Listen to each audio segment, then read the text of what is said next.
Assalamualaikum warahmatullahi ta'ala wabarakatuh. Kembali lagi kita di channel Ma'rifat.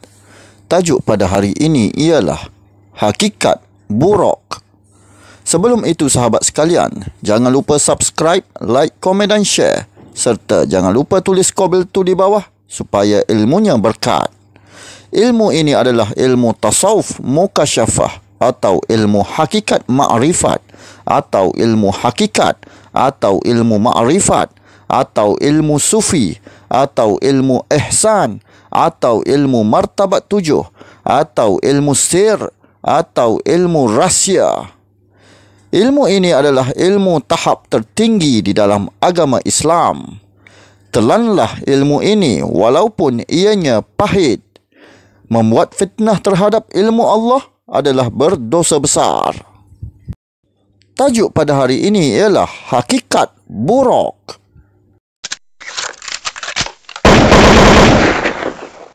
Sahabat sekalian, ilmu tasawuf mukasyafah atau ilmu hakikat ma'rifat ini mencakupi ilmu gaib dan ilmu tahap tertinggi yang mana tidak boleh difikir dengan akal manusia. Tidak boleh difikir dengan akal sihat manusia. Kerana ia mencakupi hal-hal gaib, hal-hal roh, hal-hal yang menjadi fitnah bagi orang yang tidak beriman. Menjadi fitnah bagi orang yang tidak beriman dengan hal-hal gaib. Jadi, kita untuk belajar ilmu hakikat makrifat ini, hendaklah seseorang itu perlu mempunyai ilmu yakin. Ilmu yakin, iaitu sudah mempunyai keimanan, keyakinan yang teguh tentang hal-hal gaib. Di dalam hadis Nabi SAW tentang buraq ini, dari Anas radhiyallahu anhu, bahawa didatangkan kepada Nabi Muhammad SAW haiwan buraq di malam melakukan Isra'. Buraq itu telah diberi pelana dan tali kendali untuk dinaiki Nabi SAW. Tetapi buraq sulit untuk dinaiki. Maka Jibril berkata kepadanya, "Apakah yang mendorongmu bersikap demikian? Demi Allah, tiada seorang pun yang menaikimu lebih dimuliakan oleh Allah Subhanahu Wa Taala daripada orang ini." Setelah itu, buraq mengucurkan keringatnya. Ini adalah hadis Nabi tentang buraq ya. Di dalam hadis tersebut, malaikat Jibril mengatakan kepada buraq tersebut, "Demi Allah, tiada seorang pun yang menaikimu lebih dimuliakan oleh Allah Subhanahu Wa Taala daripada orang ini." Fahami maksud ayat tersebut. Nak cakapnya, buraq ini khas ataupun khusus untuk Nabi Muhammad SAW sahaja. Bukan untuk para wali dan nabi yang lain. Iaitu Nabi Muhammad merupakan penghulu segala nabi, penghulu segala rasul dan penghulu segala wali.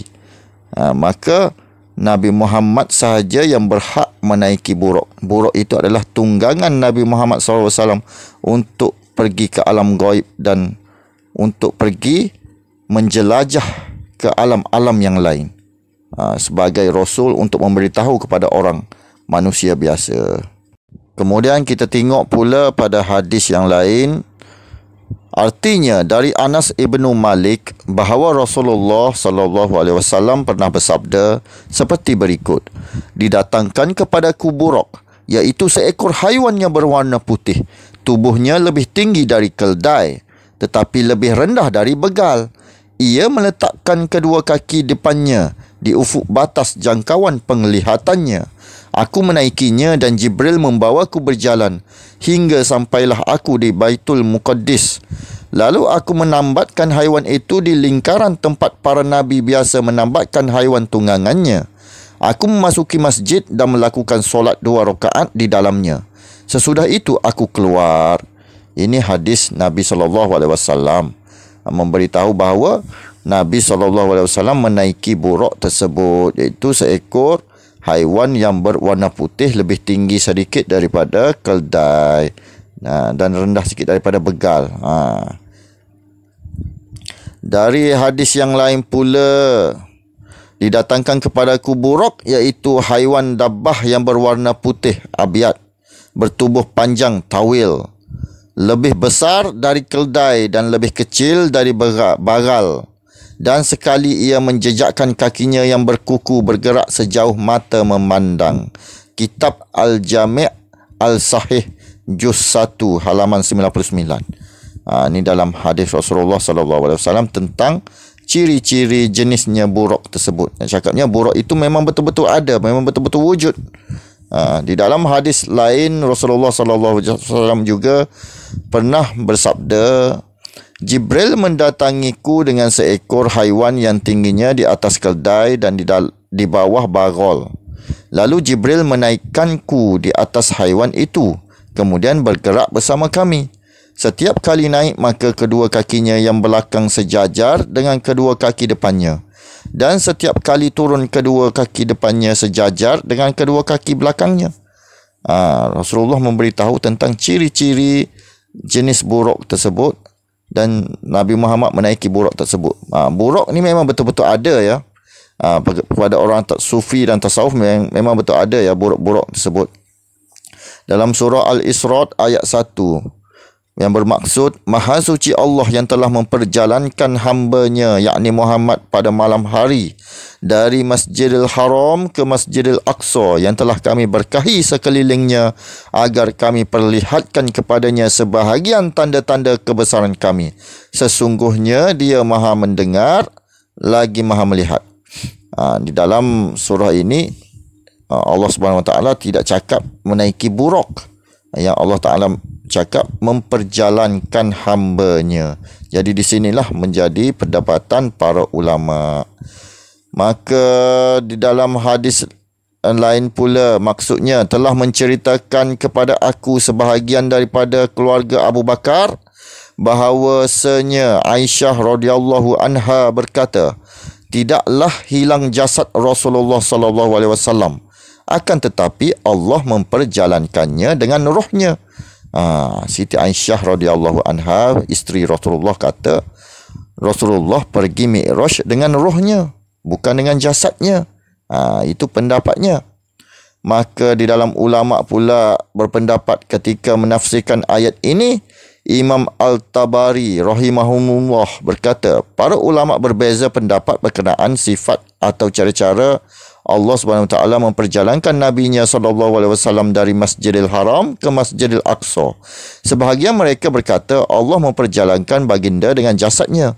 Maka Nabi SAW diperjalankan pada satu malam dan baginda berada di atas buraq daripada Baitullah Al-Haram menuju ke Masjidil Aqsa sehinggalah baginda sampai ke sana. Lalu Allah menunjukkan kepada baginda apa yang dikehendaki dari sudut keajaiban perintahnya. Di samping keagungan dan kebesaran kerajaannya. Kemudian baginda berkumpul di sana bersama dengan para nabi dan solat bersama mereka di sana. Kemudian Nabi dinaikkan ke atas langit sehingga ke langit yang ketujuh. Kemudian Allah mewahyukan kepada baginda di sana dengan kadar yang Dia kehendaki dan seterusnya baginda pulang semula ke Masjidil Haram pada malam yang sama dan baginda solat subuh di sana. Ini pendapat ulama Imam At-Tabari. Dia mengatakan Nabi Muhammad pergi jasad dengan roh sekali. Begitu pula. Kemudian pendapat kedua pula, kemudian Imam At-Tabari menukilkan pendapat yang kedua yang menyatakan bahawa Rasulullah SAW tidak diperjalankan dengan jasad baginda, akan tetapi dengan roh baginda. Pula dah. Ini sebagaimana yang diriwayatkan daripada Sayyidina Muawiyah bin Abi Sufyan.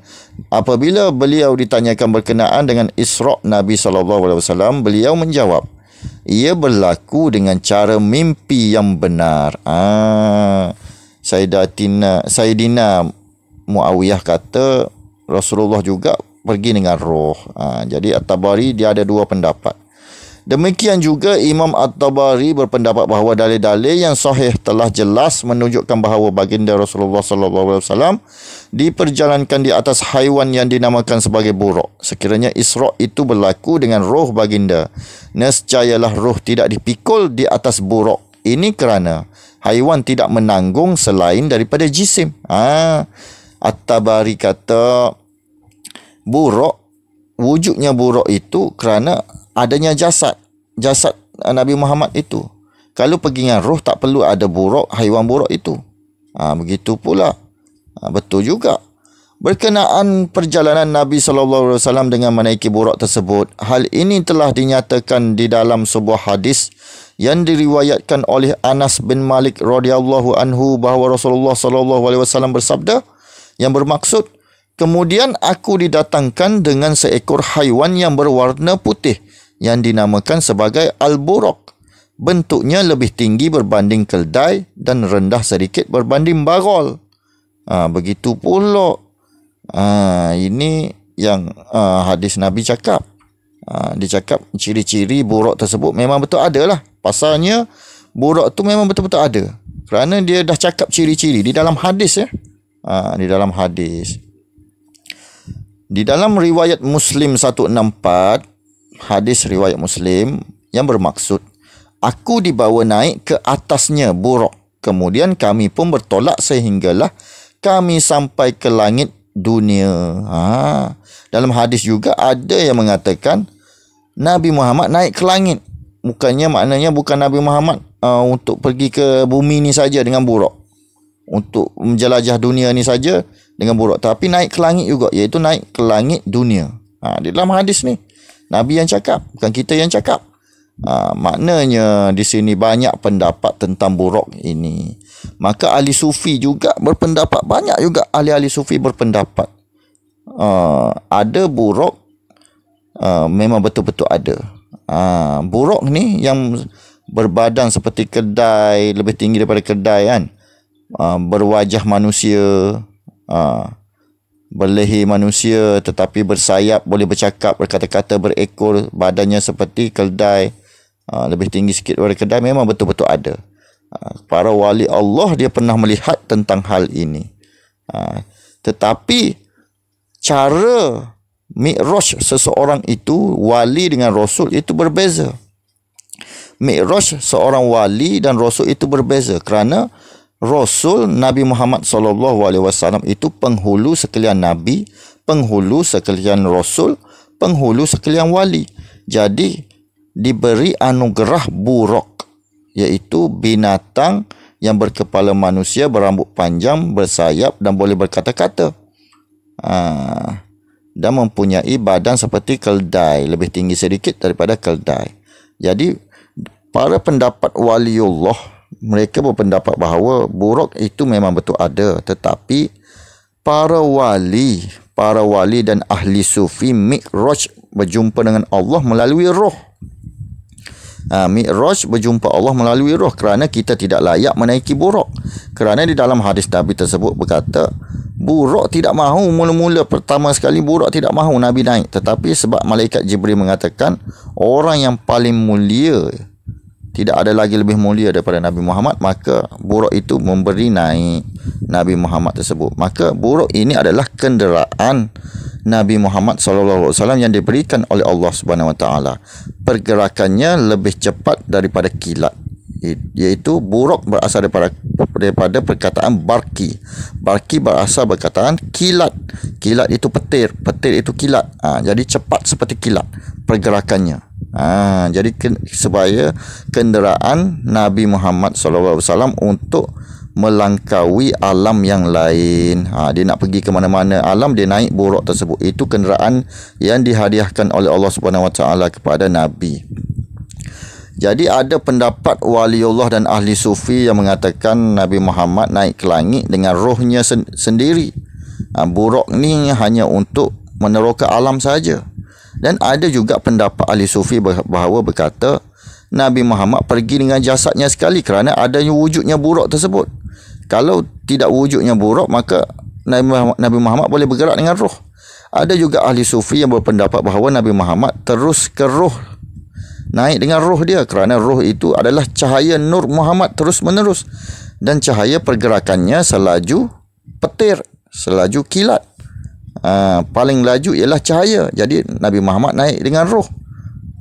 Maknanya barki, orang kata buraq itu adalah barki, perkataan kilat. Kilat. Pergerakannya kilat. Jadi buraq itu adalah penjelmaan bagi kilat tersebut. Penjelmaan bagi kilat tersebut. Penjelmaan ataupun penzohiran bagi kilat tersebut. Jadi buraq itu mengikut wali Allah memang betul-betul ada. Buraq yang mengangkat Nabi Muhammad khusus untuk Nabi Muhammad sahaja memang betul-betul ada. Dan seperti yang di dalam gambar tersebutlah, orang yang melukis di dalam gambar atau foto di atas itu memang betul-betul orang yang sampai lah. Memang betul-betul orang itu yang sampai. Mungkin yang melukis foto buraq tersebut ialah orang yang sampai makrifat dan dia pernah melihat buraq tersebut. Memang betul-betul ada kerana para wali mengatakan buraq yang Nabi Muhammad tunggangi itu memang betul-betul dan benar-benar ada dan ditunjukkan kepada para wali. Tetapi para wali sendiri tidak boleh menaiki buraq tersebut. Ianya khusus untuk Nabi Muhammad SAW sahaja. Kerana apa? Kerana Nabi Muhammad itu adalah penzohiran bagi fitrah manusia, iaitu penzohiran bagi nur Muhammad SAW. Penzohiran. Sebab dia ni penzohiran nur Muhammad tersebut. Sebab itu dia boleh naik. Dia penghulu. Jadi para wali dia pergi mi'raj dengan roh sahaja. Kerana roh itu adalah bergerak seperti petir, bergerak seperti kilat. Kerana roh dicipta dari cahaya terus menerus. Bila dari cahaya yang paling laju. Mengikut ilmu sains pun, cahayalah pergerakan yang paling laju. Seperti petir tu. Cahaya merupakan pergerakan yang paling laju. Jadi yang hanya boleh menaiki langit ketujuh hanya dengan kecepatan cahaya, dan kecepatan cahaya itu hanya boleh dilakukan melalui roh, iaitu batin, roh kita itu cahaya itu ialah roh dan bergerak seperti kilat ataupun petir. Maka para wali bergerak dengan roh, dan Nabi pula menaiki buraq. Nabi pula menaiki buraq. Dan ada juga pendapat lah, banyaklah pendapat, nak ikut pendapat mana pun boleh. Sebenarnya untuk mengikut pendapat yang mana boleh kita berlapang dada, kerana banyak pendapat. Kerana proses ataupun cara mi'raj Nabi dan wali itu tidak sama. Kena faham. Dia tidak sama. Jadi wali pergi dengan roh, dia tak boleh naik buraq. Nabi Muhammad dia ada buraq. Tapi ada juga mengatakan Nabi Muhammad menggunakan buraq tersebut untuk meneroka alam sahaja, bukan untuk naik ke langit. Tetapi dalam hadis juga mengatakan buraq itu sudah naik ke langit dengan buraq. Ada juga mengatakan Nabi Muhammad naik sekali-sekali dengan jasad. Ada mengatakan Nabi Muhammad menaiki buraq melalui jasad-jasadnya sekali kerana wujudnya buraq tersebut. Dan Nabi Muhammad memberitahu sendiri di dalam hadis beliau tentang sifat-sifat buraq tersebut. Kalau Nabi Muhammad tidak memberitahu, tentu seperti Nabi Muhammad itu menipu. Maka tidak boleh menjadi rasul orang yang menipu. Ada dalam hadis Nabi cakap sifat-sifat dan ciri-ciri buraq tersebut. Maknanya buraq itu memang betul-betul ada. Memang betul-betul ada dan para wali telah melihatnya. Tetapi tidak boleh menaikinya para wali, kerana tidak berhak hanya untuk penghulu segala Nabi sahaja. Penghulu segala Nabi yang boleh menaikinya. Ada mengatakan, ahli sufi mengatakan buraq itu untuk meneroka alam sahaja, dan mi'raj Nabi Muhammad menaiki dengan roh. Boleh juga macam tu, pendapat macam tu kita nak pegang. Ada juga mengatakan menaiki buraq dan dengan jasad-jasadnya sekali naik ke langit menemui Tuhan. Ada pendapat macam tu. Ada juga mengatakan Nabi Muhammad pergi dengan roh. Jadi kita mahu pegang yang mana pun terserah, boleh belaka. Tapi buraq itu memang benar-benar ada, seperti di dalam foto di atas tersebut. Seperti di dalam foto tersebut. Maknanya gambar di atas tu memang betul-betul lah orang yang sampai makrifat lah yang melukis gambar di atas tersebut. Orang yang sampai makrifat, orang yang waliullah.